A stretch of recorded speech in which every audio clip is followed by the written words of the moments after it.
Hi guys, Mr. Ruffles here. Let me try that again. All right, one more time. Let me try that again. What's going on, guys? Mr. Dalek JD here.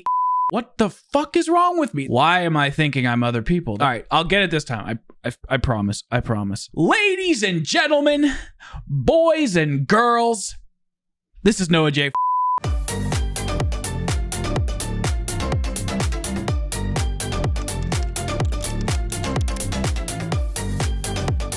I just want to say that I'm going to split this video into 3 videos so it's not super long. This video is just going to be us listening to what the devs have to say, and we're going to talk about what they have to say. And then I'm going to put out another video breaking down the gameplay, and then I'm going to put out another video breaking down the cinematics portion of the video, because there's kind of 3 things going on in this video: gameplay, devs talking, and then the cinematic stuff. And I want to look at all of it, and I don't want to break it down in this one video because I think that'll just make it too long, and I'd rather make a bunch of videos so that you guys can see all of it rather than just, I don't really know what I'm talking about. Okay. Would you feel better? Let's begin.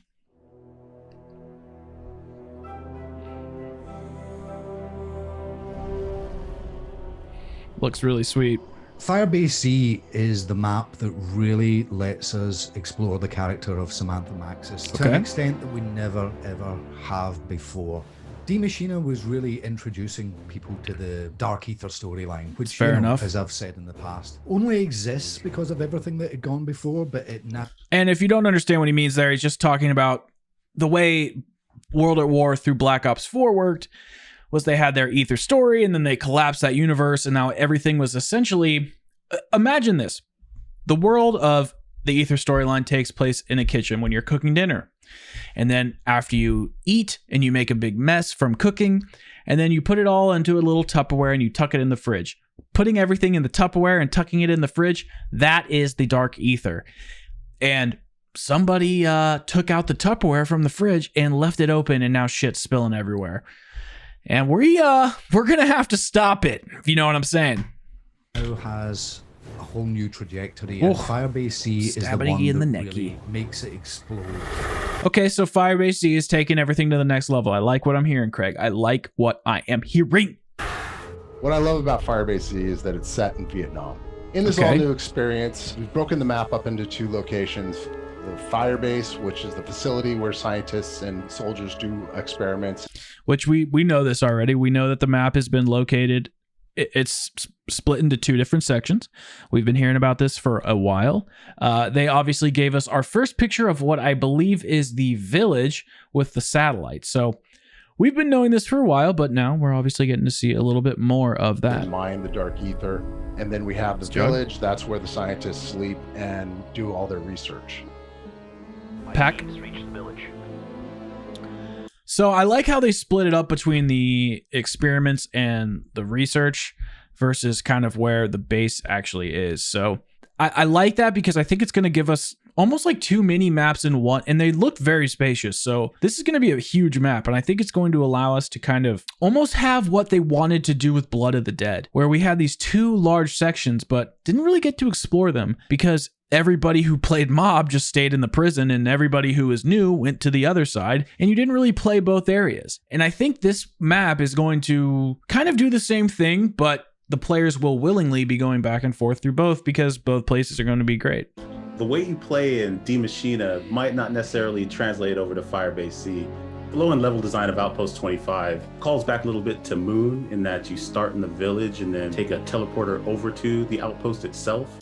That's such an interesting comment that this isn't going to play the same as D Machina. I understand that, you know, maps have different play styles. I get that. But the gameplay mechanics here are so solid. I can't really imagine it varying too strongly. I don't know what he means by that. And it kind of excites me, and it also kind of scares me a little bit. I think it was Mr. Kirby, one of my subscribers, you were saying that this reminds you of Moon, so that's pretty cool. He talked about it directly with the teleporting through each space. I would have not thought about that. That's an interesting perspective. I like when they reuse mechanics from other maps and expand upon them in ways that you don't think about. That was one of the best things of Black Ops 3 for sure.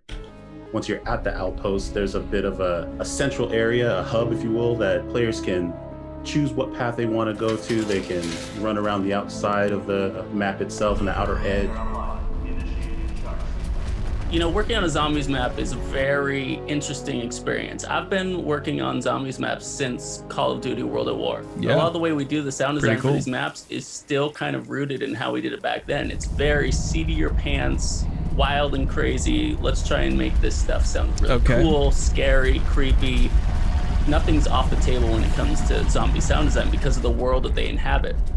Sound design is just always so good with Treyarch games. So Outpost 25 is an Omega outpost, and they're doing a lot of science experiments. Okay. There's a lot of different little things and mechanics that you can interact with. It'll be up to players to kind of discover how they work. And Interesting. I don't want to point out this gameplay stuff quite yet because I'm seeing things, you know, every time I scroll through this video, but mechanics are, you know, the most important part. So hopefully they just knock that out of the park and they don't, you know, put too many tedious things in here. how to make use of them. I'm most excited for players to experience these assault rounds. It's a very different way of playing than you're used to. It follows more of like the holdout style of gameplay, but it's not so static. You still have to move around. Okay. Artillery strike and That's weird. napalm strike start to be. How do you have an assault round in this? I don't quite get what that means. Like, of course we're gonna see how it works. Of course we will, but what's confusing is like that those little things where you put a mechanic on the actual round itself, whether it's a wave, not like dog rounds or pest rounds or whatever from World War II, but in the what was that stupid map called? The Tortured Path. That's what I'm thinking of. That put a gameplay mechanic on the rounds and the waves themselves, and that was just strange, and it was very off-putting because it turned it into more of like an arcadey shooter, which, you know, Call of Duty is an arcadey shooter. It's just weird when some of those mechanics get placed on the actual rounds themselves rather than implemented into the gameplay, which you could have a philosophical discussion about that. It's not really the point here. I'm just curious to what he's talking about by mixing up the gameplay with round manipulation. That sounds kind of off-putting. I don't want to have to do an assault round thing while I'm trying to like solve the Easter egg, unless that's part of the Easter egg. I think this makes a lot more sense to why they were delaying the Easter egg in general, because this sounds, I don't know, this sounds like there's a lot of new crap that we're going to have to learn to get used to things before we start hunting. Key at the higher rounds, especially in the assault rounds, because there's a look at the Pack-a-Punch camo. it's just I didn't excellent notice that. crowd control on top of just being super epic. Standing at an elevated position, kind of looking down at the defense lines while these artillery strikes are just bombarding the play space. It's awesome. When we got together to try, So there's confirmation that it's the Mangler, new enemies. You know, there's lots of different ideas that came about. which is very The one weird. Kind of gravitated towards was this idea of the ambush style enemy. Now the Mimic is tricky. This guy hides out as items, and as you approach them, transforms into this tentacled beast that grabs you, suck you in, bite you. Basically, if you see something sitting around and wonder why nobody picked it up, why is that awesome item still sitting there? It's probably a Mimic.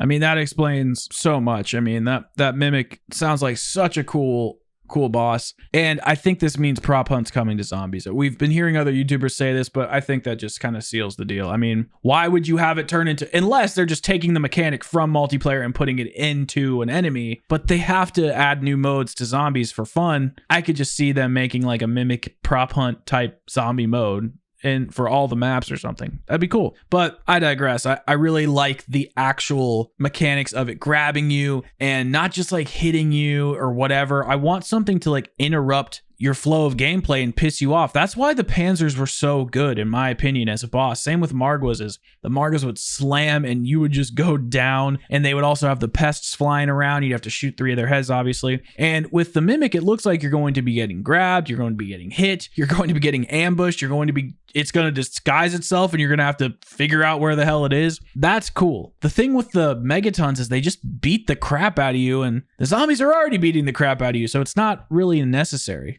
The RAI K84, or as we like to call it, the Ray K, is based on an old Russian prototype under weapon that never saw the light of day.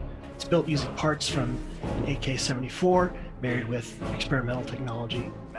Cool. I just want to say thank God for nerds, because without nerds, we wouldn't have zombies, because nerds make weird crap. And this is weird crap. Contact will help us infiltrate. Wrap it off. Are you there? Oh, look.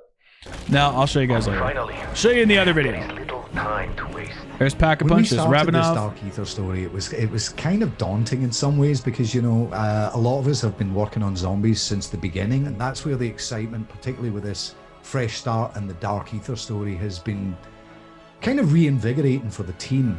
I don't think I've ever felt as excited about post-launch seasons of content as I do this year.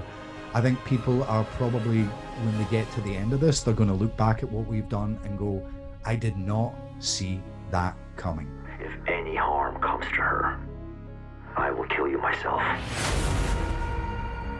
I mean, that is really good to hear from Craig. The fact that there is hopefulness inside the studio, the fact that they lost Blundell, who was, you know, the zombies' hero, and along with Craig. I mean, that really means a lot, and I think zombies fans should take that seriously. I believe Craig when he says that, because that's a weird thing to put into a gameplay trailer breakdown. And the fact that he's letting us know, hey guys, we're back. Don't fret, this isn't Black Ops 4. We're going to take you places that you haven't ever seen. And I'm not talking about like remakes. I'm just talking about in the eyes of gameplay and the mode of zombies as a whole. I just think this sounds really, really, really promising. So guys, don't forget to like this video and all that stuff and subscribe, whatever, you know the deal. And like I said at the beginning, check back for the 2 other videos. And in those videos, I'm going to tell you to check in the other videos. So a lot of video checking. Hopefully I'll get all these up by the end of the night because I got some work to do, y'all. So I'll see you in the next one.